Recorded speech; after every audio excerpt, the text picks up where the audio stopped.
A dairy was a vital part of any substantial Tudor farmstead.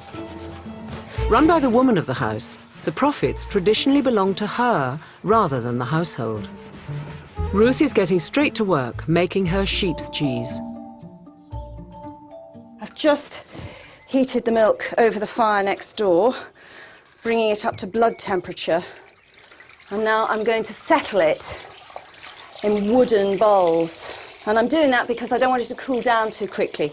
I want the wood to insulate, to keep my milk as warm as possible. Ruth adds rennet to the sheep's milk. Rennet is an enzyme extracted from a lamb's stomach, and it will coagulate the milk into solid curds and a liquid called whey. Having stirred it, I now want to leave it very still. And if I've got the right temperature and the right strength of rennet, over the next sort of half an hour or so, it will set into curds and whey. Seemingly simple in construction, Tudor dairies were cleverly designed to regulate temperature, vital, especially in the summer months. The dairy is attached to the north-facing side of the farmhouse, so that the main building shields it from the heat of the sun. Then you'll notice the windows. You can see that they provide loads of light, but more importantly, they provide ventilation. I've got a through draft. The next thing to look at is the floor. Tiles.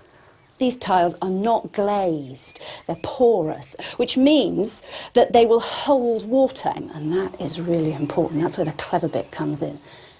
Here we go. The water sinks into the pores of the tiles and sits there. And then gradually, over the next few hours, it quietly evaporates. And as it evaporates, it cools the room. And with my strong cross draft between my north and my east windows, it's drawing that damp air out all the time, allowing more to rise and fill its space.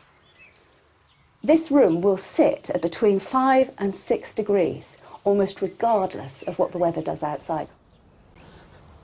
Okay, oh, that's a good set. After sitting for half a day, Ruth's milk has transformed. Really pleased. They've all set beautifully. So now I have to start separating out the whey from the curd. You can see little bits of it are already here, this very pale greeny yellow liquid. That's the whey. And the next stage now is to cut it and to try and drain some of that whey out. In later centuries, you'd use, fancy knives to make perfect cubes of curd. In 1500, you use these.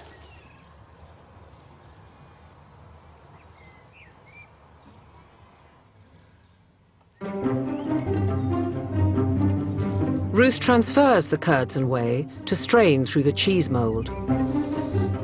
Right, now if I just pop that up on the draining stool, you should start to see the whey is dripping through. Once all the whey has drained, Ruth can salt the cheese and start pressing it. So this one now has had a full press on both sides. It should be ready to come out of its cloths. Let's have a little look. And she comes. What I'm doing now is maturing it, and I need to sort of develop a rind on the cheese, so that's where the salt comes in.